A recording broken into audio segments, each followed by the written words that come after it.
इन्हीं बच्चों को जैसे पढ़ाते हो लिखाते हो, अच्छे से अच्छी तालीम देने की कोशिश करते हो, तो इसी के साथ साथ थोड़ा सा ये भी पढ़ाई हो जाए कि बेटा तुम भी बैठ करके थोड़ी देर भगवान का भजन कर लो।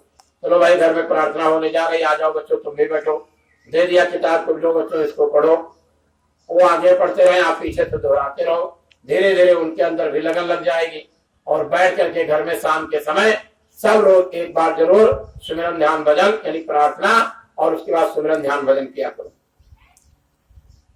पूज्य महाराज जी ने एक आदेश जारी किया था कि सब लोग अपने अपने घर में एक गुल्लक रख लें और उसमें 1 रुपये का सिक्का डेली हर नामदान डाला करें। तो आप शाम को जब बैठेंगे सुमिरन ध्यान भजन करेंगे या सुबह बैठ करके करेंगे, जैसे जब करें आप तो 1 रुपये का सिक्का उसमें डालते रहें। आदत दोनों बनी रहेंगी, आदत एक भी नहीं खराब होने पाएगी आपको और परमार्थिक लाभ आपको मिलता रहेगा। अब शाकाहारी का मतलब अच्छी तरीके से समझ लो, जिनको पानी खींच के पीने की आदत है, नाखून चौड़े और दांत चौड़े होते हैं, पैदा होने पर आंखें खुली रहती हैं, शरीर से 7 गुना बड़ी आंख होती है, उनको मांस खाने का अधिकार परमात्मा की तरफ से नहीं दिया गया है। आदमी ही इसमें सबसे ज्यादा चालाक है जो सब कुछ खा जाता है, बिना सूंघे खा जाता है, कुछ भी सूंघता नहीं, बस माल मिला पेट के अंदर जाना चाहिए। जो जुबान से चाट कर पानी पीते हैं, शरीर से 3 गुना बड़ी आंख होती है, पैदा होने पर आंखें बंद रहती है, नाखून हाथ के पैर के और दांत इतने बड़े और नुकीले होते हैं शिकार करने योग्य, और मांस को फाड़ करके खा जाए, ऐसे जीवों को मांस खाने का अधिकार परमात्मा की तरफ से दिया गया है। शरीर से 3 गुना बड़ी आंख होती है इनकी। अब आदमी जब मांस खाने लगा तो मोटी बात को आप लोग समझ लीजिए कि जब आप कोई भी भोजन करते हैं, दाल चावल सब्जी रोटी ड्राई फ्रूट फल फ्रूट, तो अंदर मशीन काम करती है और उससे उर्वरा शक्ति को खींचती है, खून मांस मज्जा निकलता है, हड्डी निकलती है, इस शरीर में वो समाहित हो जाती है और इसी में वो विलुप्त हो जाती है और ताकत हमको देती है अंदर से। खून जो बनता है हमारा इन धमनियों में दौड़ता है, लेकिन जब हम जानवर के मांस को खाएंगे और जानवर के मांस से उर्वरा शक्ति को खींचेंगे मशीन और खून मांस मज्जा बनेगा, तो बाबा जी ने कहा जब धमनियों में जानवर का खून दौड़ेगा तो तुमको बरकत मिलेगी, बरकत मिलेगी, घर में प्यार और मोहब्बत रहेगा। बाबा जी ने कहा मत सताओ उस गरीब को, उस गरीब का बाप सुनेगा तुम्हें जड़ों से खोदेगा और दंड देगा। इसलिए शुद्ध शाकाहारी और किसी पशु पक्षी के मांस का आहार नहीं और किसी नशीली वस्तु का सेवन नहीं। शराब है, चरस है, गांजा है, भांग है, ताड़ी है, अफीम है, नाना प्रकार की विषैली वस्तुएं हैं जिनके खाने पीने से मानसिक संतुलन बिगड़ जाए और बहन बेटी की पहचान खत्म हो जाए। 2 चीजों का सख्त परहेज। और इसी चीज को सन 2011 दादा गुरु के भंडारे में गुरु महाराज ने कहा था कि मेरे शाकाहार के संदेश को जन जन तक पहुंचा दो, इसी से देश दुनिया में परिवर्तन हो जाएगा। उसी समय बाबा जी ने कहा था मेरी प्यारी गाय है, तुम सेवा नहीं करोगे, 3.5 करोड़ रुपया मैं साल का इनकी सेवा में लगाता हूँ, भूसा में, केवल भूसा में लगाता हूँ। सत्संगी भाई बहनों, गुरु महाराज ने सामूहिक आदेश दिया जब तुम सेवा नहीं करोगे तो चाहे इनके लिए हमको भीख मांगना पड़े, गुरु भीख मांगेगा और हम लोग बैठ करके देखेंगे। कम से कम इतनी तो अकल और हमारे अंदर मर्यादा होनी चाहिए।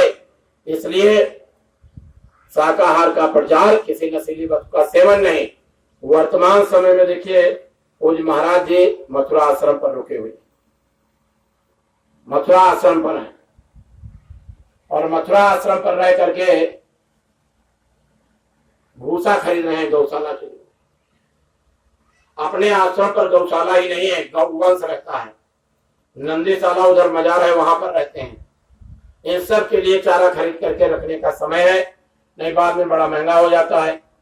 आश्रम पर आप लोग चलेंगे क्योंकि इस बार बड़ा जनसैलाब, गुरु महाराज की इतनी बड़ी दया हुई, उमड़ करके आया सत्संग और नामदान के लिए, तो निश्चित है गुरु महाराज का भंडारा 17 मई से 21 मई तक मथुरा आश्रम पर होने जा रहा है। आप सब लोग वहां पर पहुंचोगे, पानी की समुचित व्यवस्था रहे, इसलिए आश्रम पर बोरिंग कराई जा रही है। आश्रम पर कई बोरिंग कराई जा रही है, 5-6 बोरिंग के करीब कराई जा रही है। यहाँ हम लोग निकले हैं, आप लोगों के बीच में आए हैं निवेदन और आग्रह करने के लिए कि सब लोग सामूहिक रूप से सिमरन ध्यान भजन नहीं कर सकते हो तो कम से कम अपने घर में डेली सिमरन ध्यान भजन करो। साप्ताहिक सत्संग का आयोजन जरूर करके रखो। साप्ताहिक सत्संग करो। साप्ताहिक सत्संग में कोई जरूरी नहीं कि भाषण देने वाला बैठे तभी कुछ होगा। स्वामी जी महाराज ने कहा था अपने घर से माला और गमछा लेके आओ, औरतों को गमछा लेने की जरूरत नहीं है। करना क्या है, 2 प्रार्थना बोले और सुमिरन पर बैठ गए, 15 मिनट पर ध्यान पर बैठ गए। सुमिरन ध्यान के बीच में कोई बोलता नहीं है। ध्यान जब खत्म होने को होता है तब भजन के लिए बोलते हैं चलो भाई भजन पर बैठ जाओ। सुमिरन ध्यान भजन किए, कोई गुरु महाराज का संदेश आ गया, संस्था श्री महाराज जी का संदेश आ गया, या अमर संदेश का कोई छोटा सत्संग पढ़ के सुना दिए, और जो आया है संस्था का आदेश वो बता दिए कि भाई ये आदेश आया हुआ, अपने अपने घर चले गए। साप्ताहिक सत्संग का यही मतलब है। ये कोई उछल कूद का मैदान नहीं है। यहाँ हमारी आपकी कोई खेती नहीं बढ़ती है कि हम एक दूसरे से नाराज हों। स्वामी जी महाराज ने कितना बढ़िया मुहूर्त बनाया है कि आप कहाँ के रहने वाले, हम कहाँ के रहने वाले, सहोदर भाई से बढ़ करके एक रिश्ता बना दिया है। कोई डर नहीं, कोई भय नहीं। झंडा लगा देता, जाके टोपी लेके घर में घुस गए, चलो हमारे भाई और बहन का घर होगा।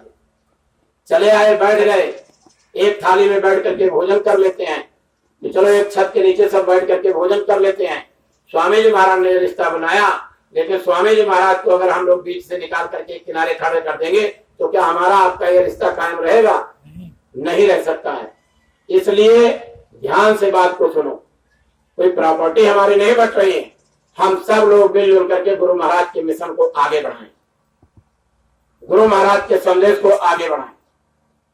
और जो पूज्य महाराज जी वर्तमान समय में संस्था के लाभार्थ जो आदेश देते हैं, जो शाकाहारी प्रचार का आदेश देते हैं, गांव गोद लेने का आदेश देते हैं, वो हम रोज नहीं कर सकते हैं। तो हफ्ते में अपनी टीम बना ले, चलो भाई आज चलते हैं फलाने उस गांव प्रचार करने के लिए।